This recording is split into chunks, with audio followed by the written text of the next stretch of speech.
from one of us every Wednesday to hear some dance music and some really interesting conversations from Chicago house music legends, pioneers, DJs, promoters. And you're listening to WNUR 89.3 FM HD1 Evanston, Chicago. So just playing a little bit from my own SoundCloud page. You can always feel free to check it out, DJ Lori Branch on SoundCloud. And we're coming up, we're going to talk to Mickey Cowden. Mickey Cowden is one of my favorite house DJs in Chicago. He spins in a lot of clubs.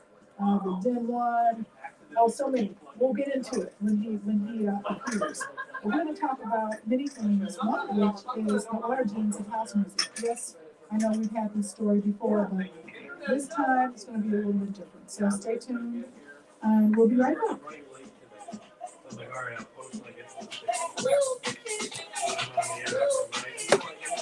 I just got to find my phone.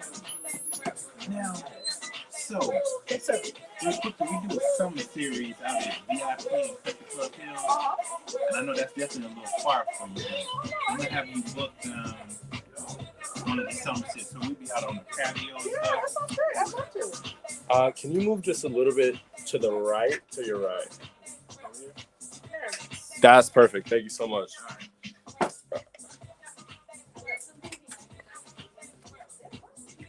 That should be good. Okay.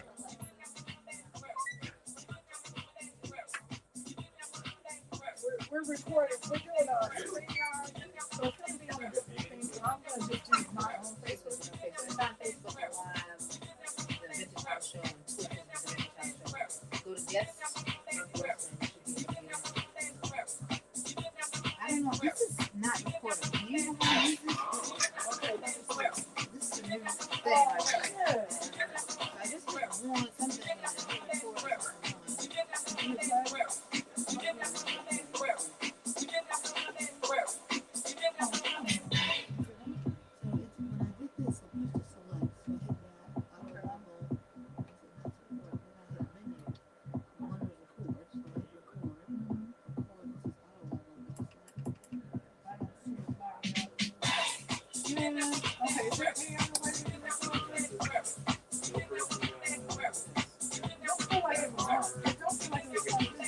But they can hear all this discussion. Both the mics are off, so I think we should go. Here, they got us just chit-chatting here. This is what's on SoundCloud. If we're on mute, it should be okay.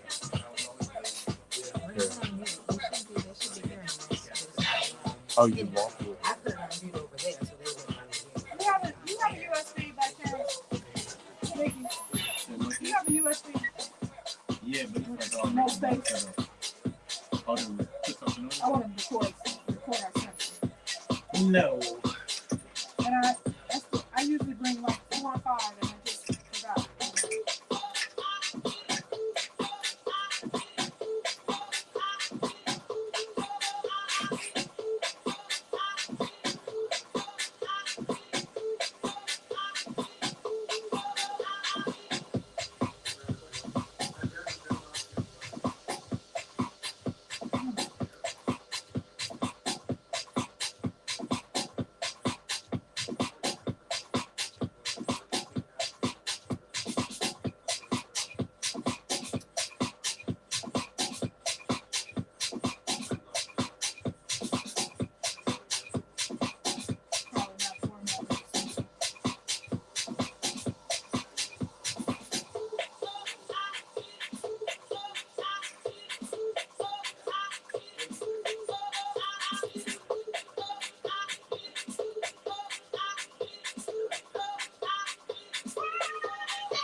And I normally keep the extra one in the bag, but I was using it.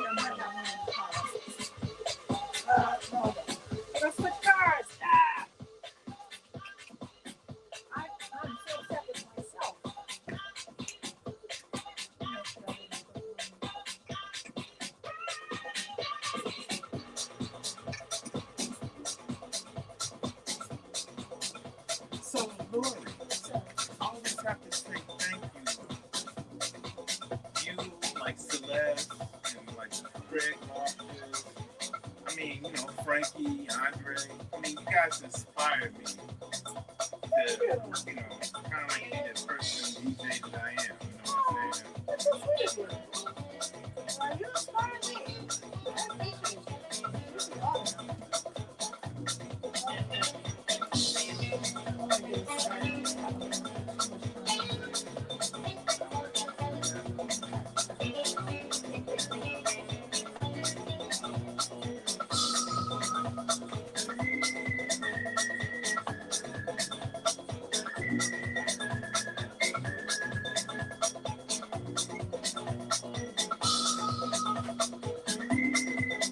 Let me just make sure I don't have it in my coat.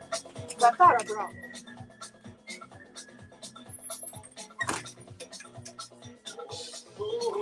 Whoa.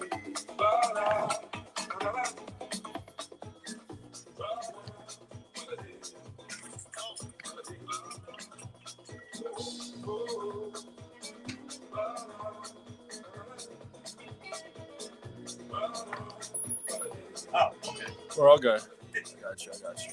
When I do it, I was like, whoa.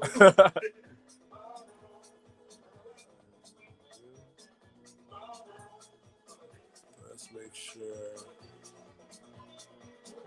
Hold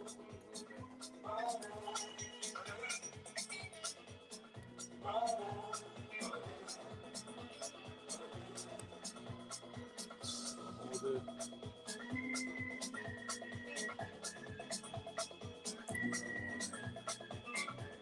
There, she's up to the money. Alright, that should be perfect. Great. You're all good. You're all good.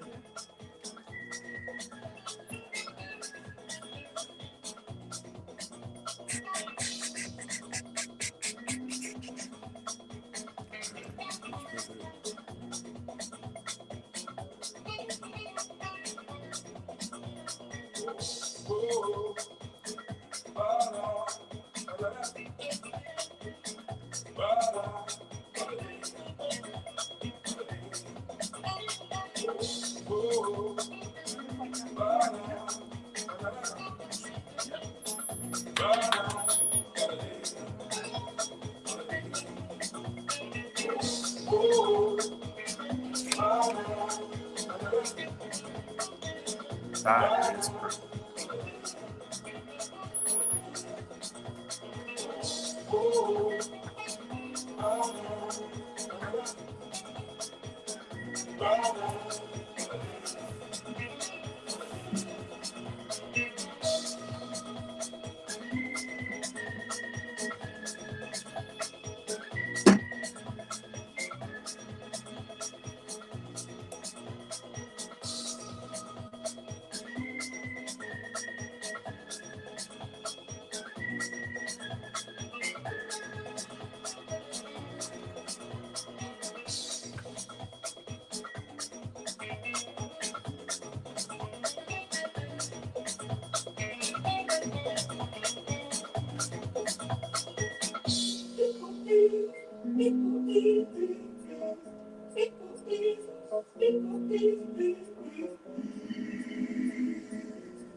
It's my little check.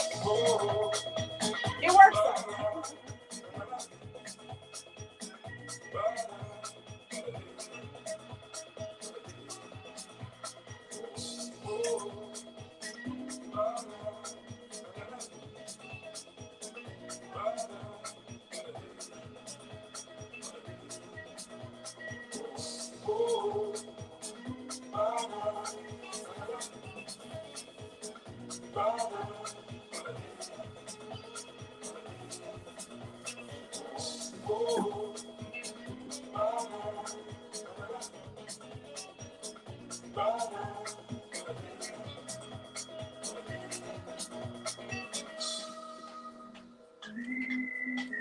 I think that's good. That's a good angle. Okay.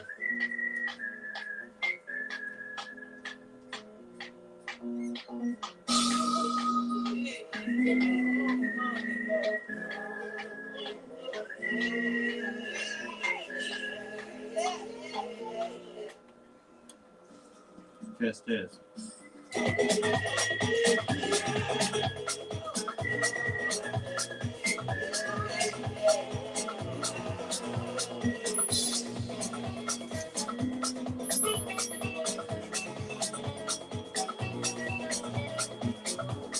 What's up, everybody? Here with Nikki Calvin, Vintage House. What day is it? It's Wednesday. All right, we'll turn the music down. All right, all right. We are back with DJ Mickey Calvin, DJ Lori Branch at your service. So thanks for tuning in, everybody. We're going to have an interesting conversation tonight, and then we're going to hear some good music because Mickey is a damn good DJ. Let's talk, I don't know, let's give it another, let's say 20 minutes-ish, 25. Let's see where the spirit takes us. Gotcha. So thank you for coming. Well, thank you for having me. All the way up to Evanston. That's right. Where do you live? Or what part of the city?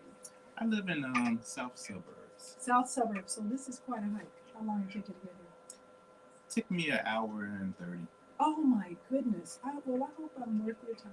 It could have been shorter, but they're working on like the Lakeshore Drive is a hot mess. Yeah. It will not be as bad going back. Okay. I promise that.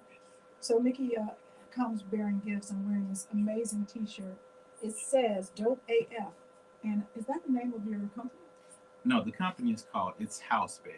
Oh, I like "Dope AF." I was like, that's kind of a dope name.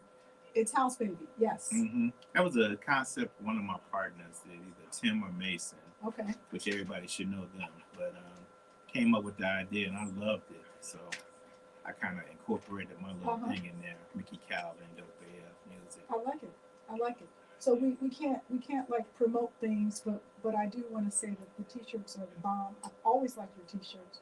The one that's like Tiffany-ish. Yes. I still wear that all the time. Yes, that was like one of our, I think, best sellers too. Well, so. yeah, it's really, the color's really rich and beautiful, and they fit. And for ladies, they fit really well. Mm-hmm. So many T-shirts, especially for DJs, it's like one size fits all, and it just doesn't fit the woman's body in the way that it does. So Mason is real particular on the type of material we get for the shirts. Oh, really? Yeah. Okay. Well, it's stretchy, it's fitting. I feel like I'm on Home Shopping Network, and I promise you, WNUR, we're not trying to sell T-shirts, but I just am so happy that I have one. So I'm going to dig out something because, first of all, I want to talk about what you're doing, but I want to revisit a conversation that has been going on for a millennium, which is, where did house music start? And I know you guys are all sick of that conversation, but there's a reason that I'm bringing it up. Is that okay? Sure. So first, let's talk about you. Mickey, tell us, you've been doing this for 20 years, 30 years? 30 plus years. You look so young. About 87, I say, professionally in terms of getting paid for it. I like that you said that because that's the difference. So when you think of being a house music DJ, I think there's lots of ways you can think of it. For some people, it's their full-time job, right? That's how they make a living. They don't do anything else. For some people, it's a part-time job. For some people, it's an artistic outlet. For some people, it is, extra income. And for some people, it's a hobby. Right. Where do you think, where does it fall for you in that range?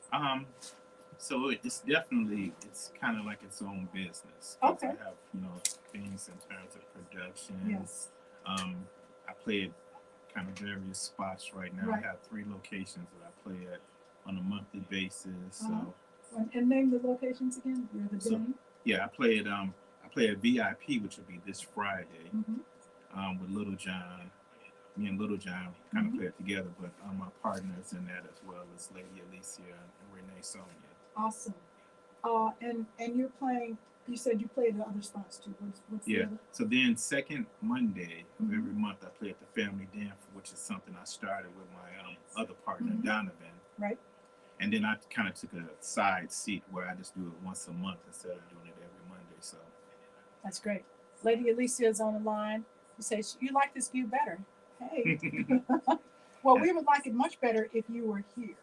Yes. It's always better when you're here, my dear. And then on the third Friday of every month, I picked up a new venture for this year, which would be at Duke's Lounge.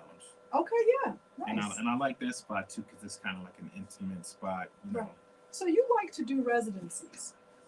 I kind of do like Right. once a month residencies. Okay, so I like that idea of the once a month instead of the once a week. Right. A lot of younger DJs. I was working with my Good Girls crew, which is me, Lady D, and Diddy Girl, Mm-hmm. and we actually had a session where we invited young DJs or other DJs, newer DJs, Right. to just come and like have an open deck session.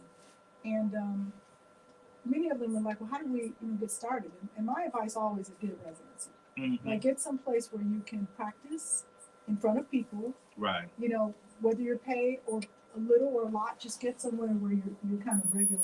I think that if you believe in like your Mhm. passion, Mm-hmm. I think that you should have supporters, you know, Yes. people to come out to hear you. Absolutely. And you might start off with 5, 10, Mhm. whatever that number might be, but that can grow into something more profound where you Absolutely. can consistently have a nice following. And that's what, Yeah. the promoters look for. So, They do. And even if it's not, some promoters may look for that, but don't even think about it that way. I think of it as when I was starting, sometimes I was playing for chairs. It was just me and the chairs and that one girl who would keep me going all night. Or one dude, that one couple that would come in around 1 in the morning. And, and it built. Yeah. You were able to build that. And sometimes it's better. You can sort of see it as a way to build your own confidence. I think that tells the test of a DJ. Mm-hmm. So when you start off with like 3 people and they Yes. might have never heard you play before in Yeah. life, Uh-huh. and then they want to be followers and go Absolutely. other places with you, it kind of tells your testimony of like when you see people years later, like I still mess with you because Absolutely. And I think you should never underestimate who's watching right. and who's listening to you, even if all you're doing is Mixcloud or SoundCloud or what have you, or you're just doing Or even because most DJs like they want to play the prime time. Yes. But Right. it should be. You should be thinking that it's important whatever spot you play to play the best that you Right. For that spot. Yeah. And I think that the best is a relative concept because if you're chosen to open a spot, in a club that is going to be jam packed, but it's sort of only just getting started, you don't play the jam packed music at the beginning of the night. Right. Because it shows a certain immaturity as far as You I'm set the concerned. pace for it if you open. Right. You should always be sort of building for the next DJ. Mm-hmm. That's I call it the passing of the baton. Yes, absolutely, absolutely. I think I could write a book on DJ lessons. I know if hey Mark, what's up? Long time to talk to, and that's oh yeah, Dathan. So that's one of your people. Dathan. Yeah, what up, Dathan? Yes, lady. I think that I think I could write. Many of you DJs probably agree that you could write a book on like DJ lessons. Mm-hmm. And I was at work, and somebody was saying, "Well, how would you do this job? It was a job." I was like, "Well, I wouldn't do it the way that person does it because I'm different." Right. They were like, "Well, they say, oh, somebody else could do this job. They can't do your job. They can do their job." Right. And it's just like, I learned that from DJing. Mm-hmm. Like somebody's going to play before you. You don't need to play like they play. Play how you play. Right. Because there's enough music, there's enough inspiration that a crowd can be moved by a totally different feel. You take them in a different direction. So, and when you say that, I think about back in the days where people be like, I don't want to play the same song as the other DJ. Yes. But I look at, when I was coming up, Uh-huh. that's what we did. I mean, because it wasn't that much music out there. Sure. But everybody played a song a particular way that was different because you started it off in a different way. Absolutely. And I remember playing a set with Andre, and I played hits. People were like, okay, you sound kind of nice. Yeah. And Andre came in and turned it up and played the same exact. I mean, like literally, like he was like looking at my playlist, like, yeah, I'm gonna play this because he played that. He didn't care.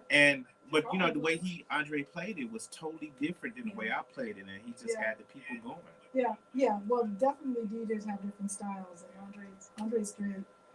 You know what I want to do? I'm going to spend just a little bit of time, and I would love to get y'all's feedback on this. I have my little folder here, okay? And the reason I have it is that I was reading an article this is, I want to go back to, because I haven't had a chance to talk with, I know that we probably should, we're tired of talking about it. But when Beyonce was, winning her Grammy for her wonderful album, Renaissance, Mm-hmm. she made a comment that went viral about, crediting the queer community for their contributions and for creating the genre. And I'm using that because that was exactly what she said. And the genre was dance music, but our community immediately sort of said, well, dance music is house music. Mm-hmm.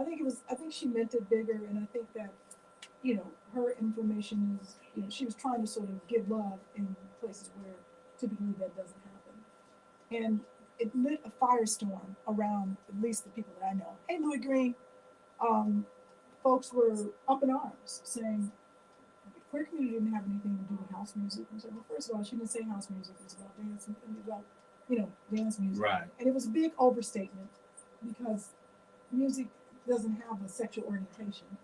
You know what I'm saying? It's not like one group of people created whatever. Mm-hmm. But for some reason, people went to great lengths to talk about how the queer community had nothing to do with house music.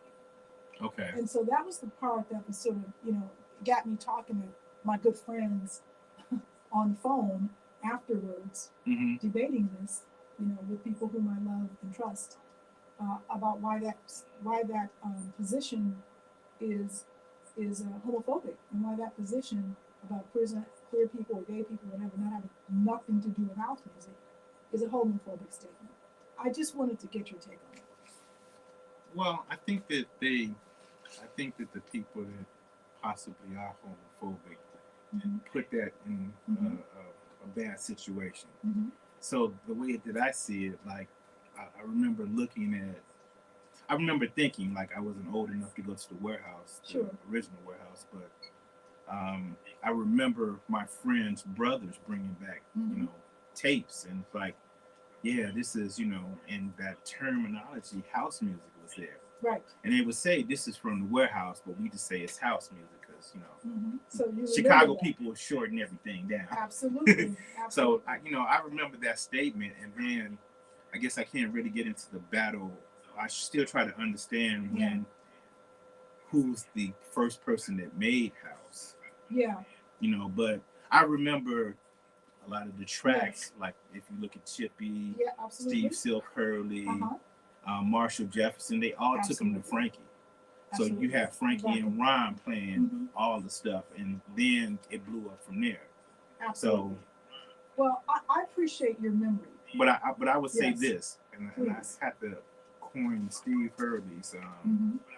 It's a culture. It's a culture. So I wouldn't say Frankie was the first person necessarily. I wouldn't say Ron was the first person. It was a community. It took a community. It took a culture to make this thing called house. There were a whole bunch of people producing and starting to make music, and there was a lot of DJs. Besides Frankie and Ron. Of course there were. And Lewis. People before them, people were after them. Right. So. Yeah.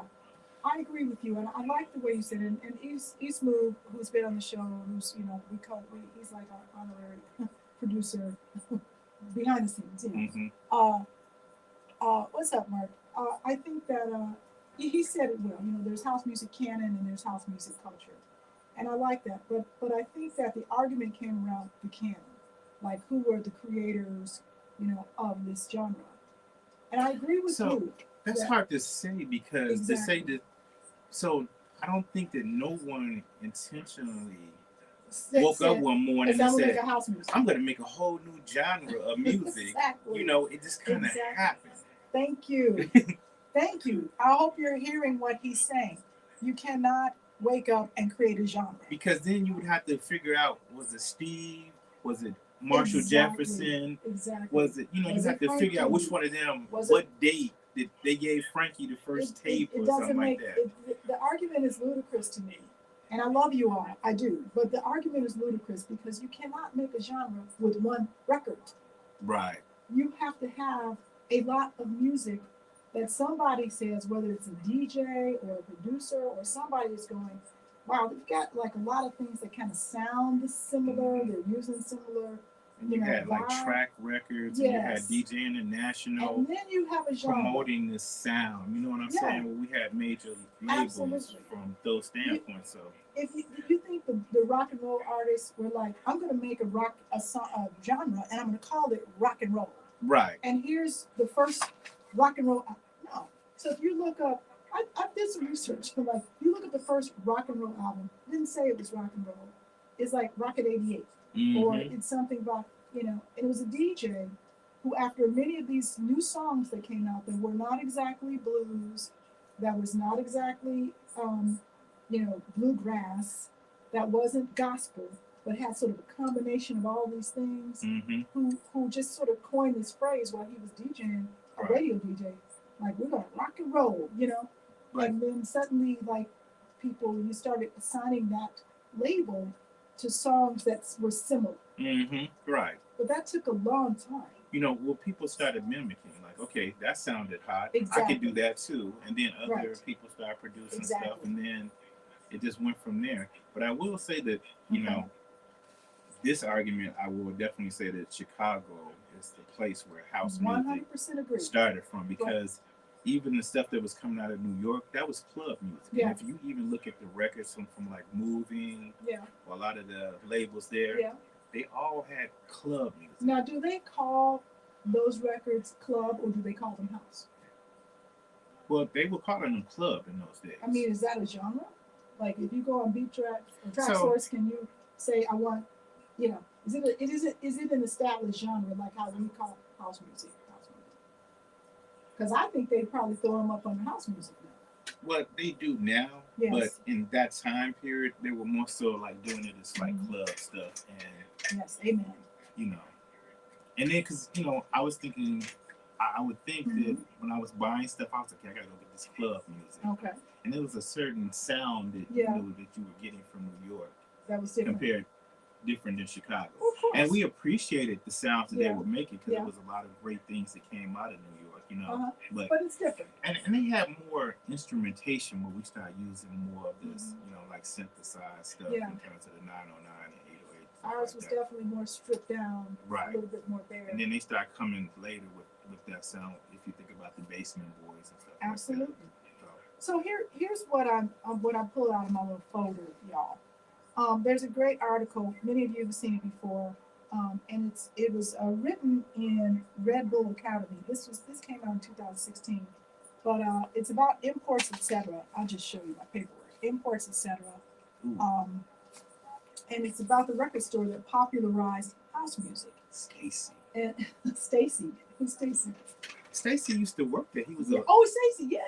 Oh my Stacy God! Good. I could bring Yeah, my little recorder and record something from the box or the power Yes, plant, yes. and he could figure out what it was What to it get was. it for me. And see, what you're talking about is exactly what the people who researched this article and who informed it, Chippy being one of them, talked about where that term came from. And so this one is also hotly debated. Where did the term come from? This article posits that the owners of the club and their employees, Brett Wilcox, Chippy, Derek Carter, they were sort of producers. But before that, the term house was established because Paul Weisberg, who was the owner, Right. would put these records, and the other employees would hear people coming in saying, and I was one of those. I remember me and my friend John Pierre going to Imports, etc., and saying, I heard this song, here's what it sounds like, because you couldn't hear it on the radio. They weren't playing all that music there. And they go, okay, and we heard it at the warehouse. We weren't the only people doing that. Everybody was doing that. And so they created a section called Warehouse Music. Right. And then that shortened to just house music. Because we like to shorten stuff. Right. And when you mention that, I forgot all about that, but you're right. They used to have a label on there. This is warehouse music. Because Frankie would let them know if he bought some stuff, I'll be playing this. And they had a section that Frankie did. Yeah. You're right. And it was all kinds of stuff. So this is a picture of a little bit of jazz. You guys remember a little bit of jazz? Like that was considered house music. And that's what is it? There were so many different things that we sort of put in that genre. So I talked to to Chip because he's actually quoted in this to say, was this correct? And he said it was. I mean, he provided a couple corrections on some of the remixes that came out and sort of how they were attributed to what they could be attributed to. But obviously, Jesse Saunders, on and on. We have this. What was this? What was this Rams Horns remix? You guys remember that? I can't remember that. But obviously, Chippy's records, Jack's Tracks, It's House, which was the first record, that actually said that. House, right. That was produced in 1984. So yeah, I think we had. Oh, Joe Smooth was on there. I forgot that. Keyboards by Joe Smooth. See, everybody was doing this stuff. Right. But where I took exception was that, people were sort of wanting to dismiss a whole community, saying they had nothing to do with this. When I can look at the records, I know who was on these records. I know who was who were the singers, who some of the creators were, who some of the influencers were, and it was a wide range of people that included all people. So to try to I don't know, straight wash it, it just really just got under my skin. And I know that you guys have heard me talk about this, but I would love to hear your thoughts on it. Yeah, it's just it takes a community, it takes a village. Yes. There was a lot of people making a lot of things. You got like our boy Nick Nas stuff. Farley did some things. Right.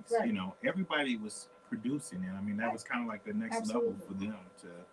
I need to get in the studio and make something. You know? Well, when people ask me, and I want you to answer this question too, what's the first record or recording or sound that you heard that you knew was distinctly Chicago? That it wasn't some import, but you were like, this is different. That would probably be like, I don't know, Waiting on Your Angel, Waiting on My Angel. Okay, so a little bit later for you, like Jamie Principle, something like that. And then I don't know. I don't know if Out of My Hands was before that or after. That was made in 1980. Out of My Hands by yes. When Frankie did the remixes. Joe Smooth did a lot. House wouldn't be the same without him. That's right. Louis. And Anthony Thomas, speaking of Joe Smooth. Yes, absolutely. Why am I blanking out? Okay, help me out, Louis. Out of My Hands. Why am I blanking? Hey, Leonard. Mitch House music session. Oh wait, I gotta hear what you're saying. Something like Mitch Ball. All right, I gotta go back. I'm sorry. Hang on, people. I'm just trying to hear what Leonard was saying. Can you say that again, Leonard? Because I missed the comment. All right. So you said the house music section of Imports was a salesman named Frank Sales ID. Thank you. Okay. But I think you proved the point. And Leonard is one of those folks, who was also, one of the first people to claim it. He put a sign in his club that says we play house music. Right. That this is where you're going to hear that stuff that you've been talking about. And all that happened. I think, Leonard, correct me if I'm wrong, but that was happening even before we had a lot of these tracks. Like we were calling it that. Right. Before these tracks even came out. Right. We were. Well, we were definitely calling it warehouse music. Right. We were definitely doing that because there was a particular sound that you heard out of the warehouse. Exactly. And it was different than anything you heard on the radio, I completely And agree. my first Frankie party that I went to at Sawyer's was amazing. So I'm listening, I'm like, big Farley, Hot Mix 5 fan. Yes. And went to Sawyer's and was like, what happened? Tell me about it. I haven't heard none of this. We were just listening to BMX on the way here. Okay. And this stuff he's playing, who was this guy? And that was like my first thing. And so what year was that? Come on, think about it. 84 something. Yes. I think I was a sophomore at the time. So around 84. Yeah. And I think yes. And so Frankie was playing at Sowers. Right. Hot Mix 5 had been on the air for a few years by that time, at least 2-3 years. But you hadn't heard it live from Frankie. Had you seen Hot Mix 5 live? I hadn't seen them. I think I was possibly going to see them later in that year. Right. Because like at the last Aquinas party. Okay. I went and checked them out. And I think it was like Kenny and somebody. So Farley. was Sowers your first party? No. No. First It was party, the of first time course, you was heard Frankie. first party was Hales Franciscan, and that was See, Farley that was and Catholic Steve's schools. They was Steve getting it in. Silk-Curvy. And they did their thing Yes. because, like, remember Brainwash? Of course. Man, I think Yes. Farley played that, and I was like, yeah, and I was in like a new wave group and everything. That is so fun. At Hales Franciscan, we were talking about that. The Catholic schools were getting it in. Yes. They were. But you went to Sowers. Talk about that night. Oh, so that night was, 1984.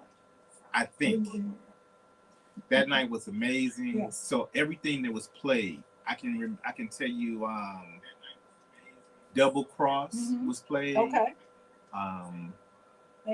Thanks, Rocky. What else? It's another Double song Cross. that when he played that, it was just like, what is this? Yeah. Everything Frankie played that night was awesome, and it was a whole. He had a groove. That's what I Yes. always say about Right. Frankie. Uh-huh. He had this groove that when something came in, you could just feel it. Like it would be kind of like a slow rub, and then it Okay. would just pat you on the back, and then it's in, Yeah. and then you're like, oh my God, this is life.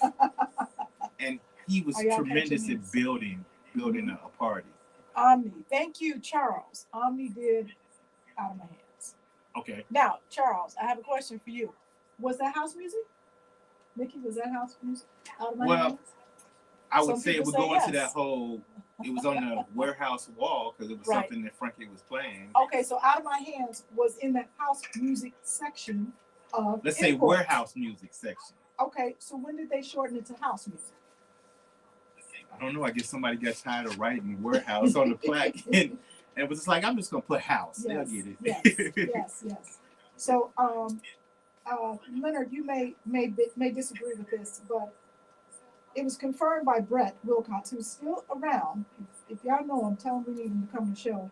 That the guy who worked at Gunther was the first to shorten warehouse music to house music on store signage, and that happened. My Go ahead. question: Go ahead. why does it matter?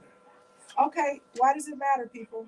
I mean, because we know where it came from. I mean, we know that it got shortened. Like, No, it matters because people disagree with you. I was up very late the night that Beyonce said what she said because it was a firestorm of people trying to distance house music from gay people, saying they had nothing to do with it. So stop saying Frankie did anything with house or Ron Hardy did anything with house. They didn't have anything. That was only black kids from the west side and the south side. And no one else had anything to do with it. I'm not lying. This is what I was arguing with people about all night. I mean, my voice was hoarse. but they realized that in those times we had a north side too. Well, okay. They were playing. Frankie didn't just play on the south side. Well, see, but they would say Frankie had nothing to do with house music. Oh, see, That was the argument. Okay. That there was a person who woke up and decided this is house and this is where it starts, and everything before that is culture and it's not canon. So the funny thing about Mhm. that is, I would say that the two influences in Chicago was Yes. Frankie and Ron. yes, And you know, when I was trying to build my collection of Mhm. music, I definitely was at both of those spots. Like, okay, what's he Okay. gonna play tonight? yes. And going to Stacy, like, okay, I need the song that Frankie just Okay, played. okay. You know? This is so important what you're saying because this is you're validating my point. And again, I know that not everybody agrees with us, but we were all in it, you know. Mhm. And this was something that was an iterative process. Right. It did not have a definitive line in the sand where it switched from disco to punk-ish, and I wouldn't call it punk, but punk-ish, you know, Mhm. to house music. It's kind of a gradation. But you know what?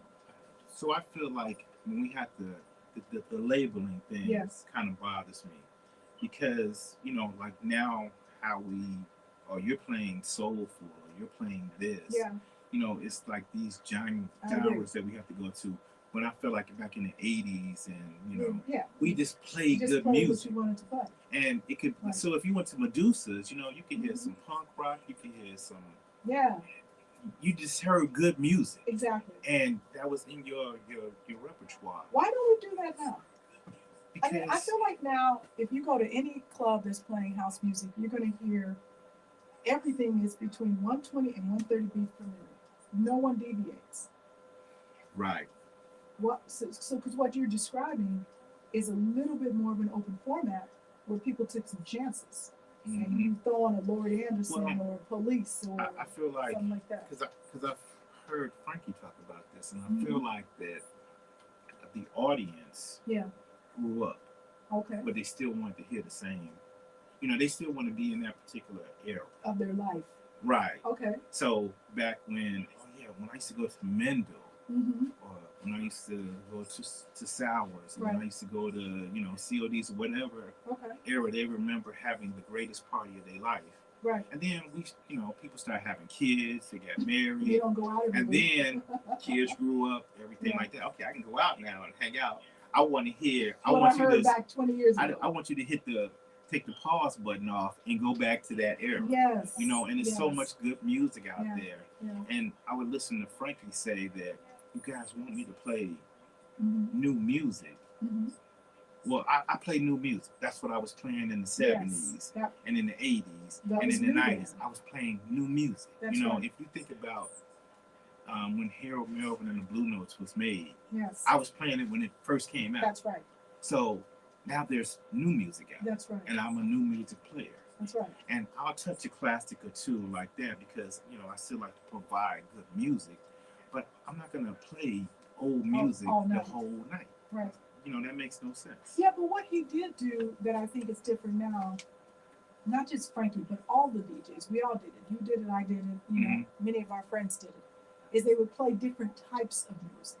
Mm-hmm. So, and new old whatever, but you could hear different tempos, Right. So you could hear something like You Brought the Sunshine, not the new version, the original version. It was about the energy back then too. Yeah, but and so why can't we play slower tempo songs now?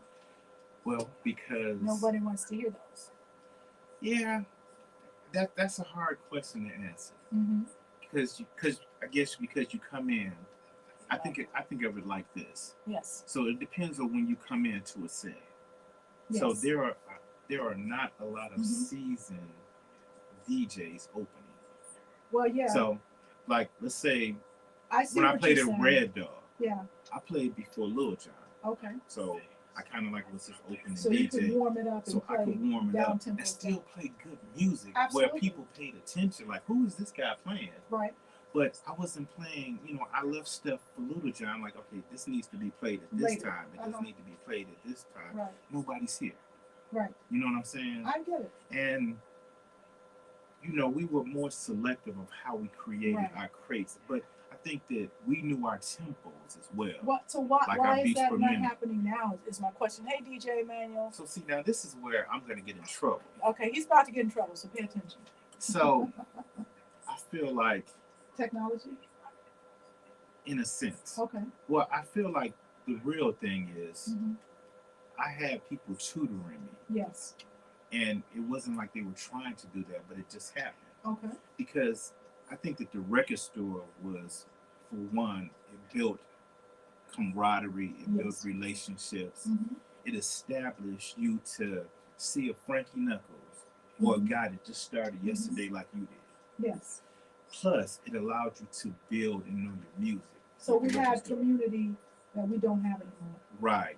And then, so I had the benefit of Derek Carter, Oscar McMillan, Spencer, Kinsley, everybody. And plus I worked at Loop Records. Oh, that helps. So you could build your collection, but we knew our music. So honestly, nowadays, if you think about it, a guy that's starting off, you know what happens? What? He knows somebody that's a popular DJ. He gives him $300 or $400. And he gets 40 gigs of music that he doesn't have an opportunity to start knowing and feeling.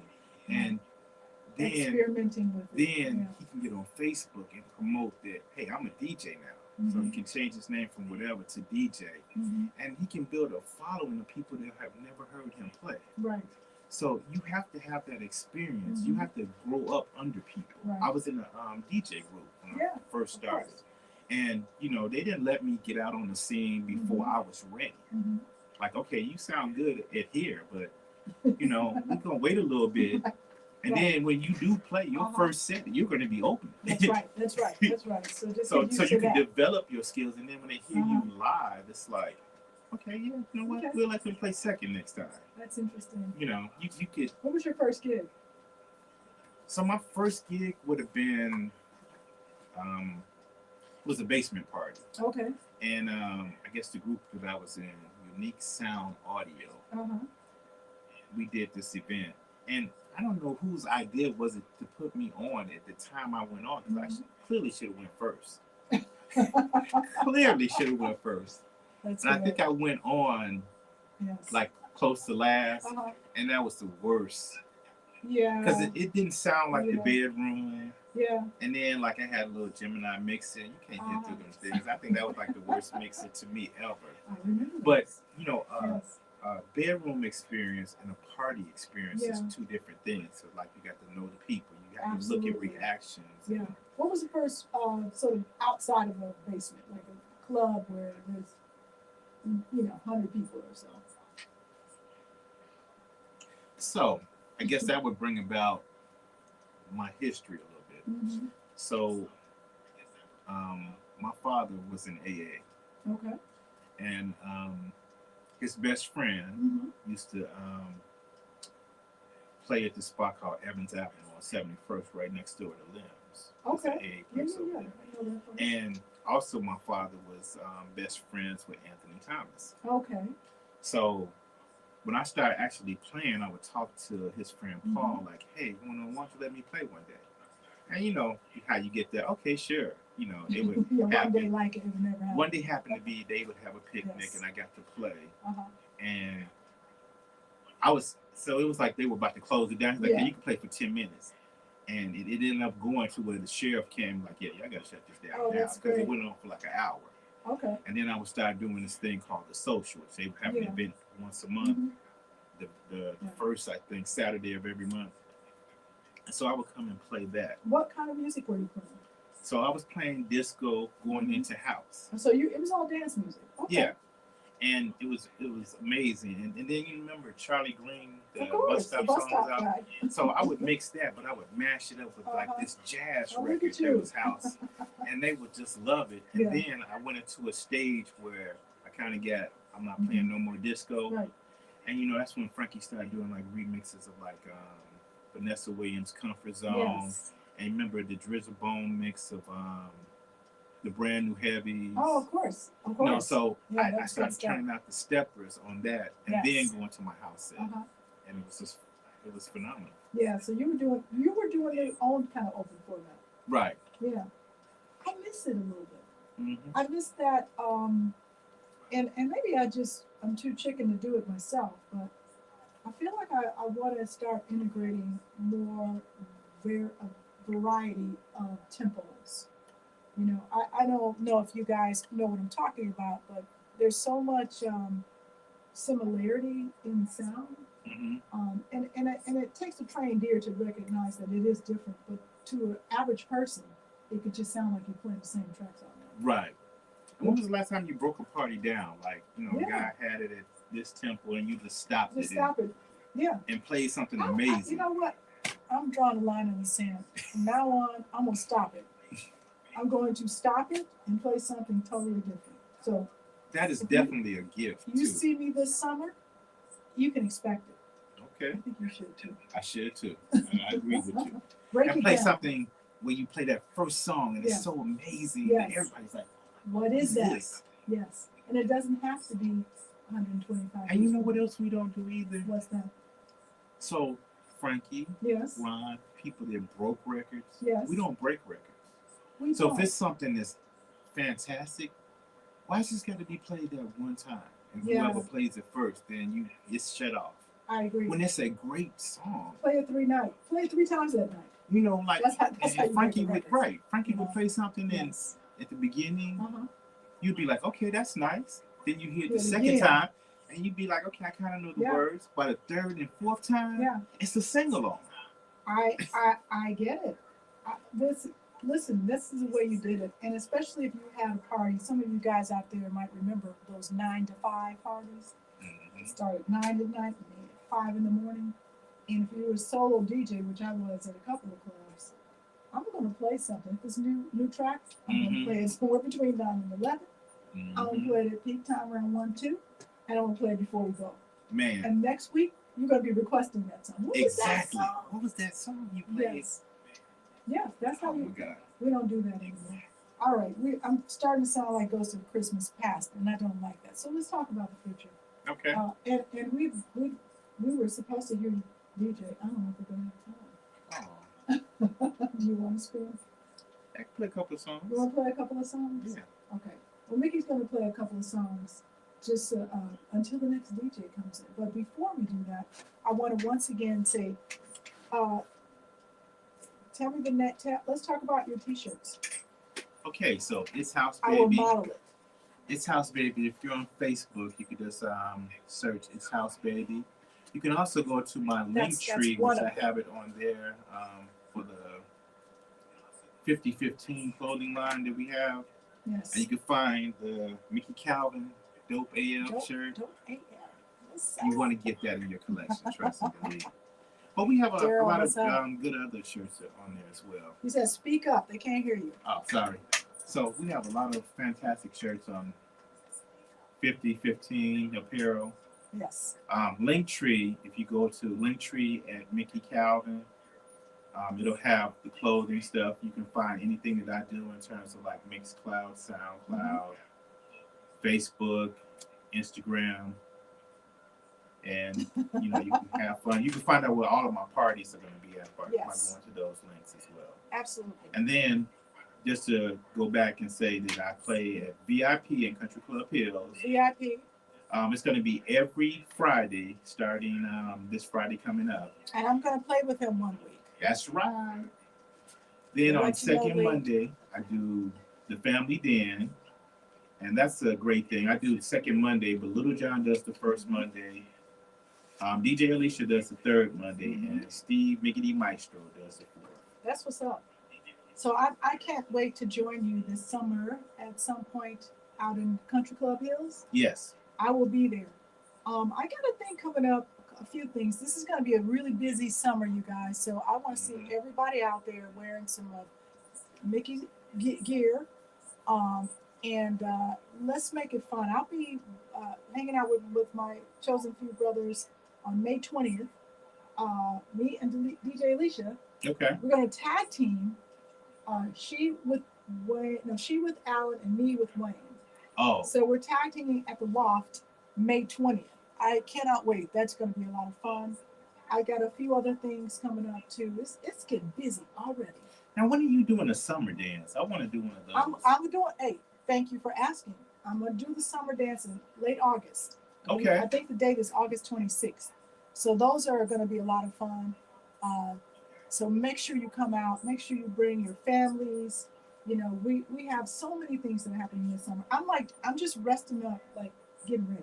Right. Because I took the month of April off of DJing. I think I did one party the whole month. And I said, May, June, July, August, I'm getting it in. I'm going to get it in because I like to take breaks. I like to take little bitty hiatuses so that I can just, collect new music and retool and rethink about it. But I'm still putting stuff on SoundCloud. And, this Friday, listen to the Bird's Nest, Vernell Birds. Oh, yeah. I'm going to be doing that. Me and Craig Loftus are going to do, I think we might do a little tag team. Nice. That's the way we used to learn. Right. Me, Craig, and Louis Gomez. We would sit up there and we would do tag team all night long. Okay. So listen, I don't know that we have time, Mickey. No, that's fine. Great conversation.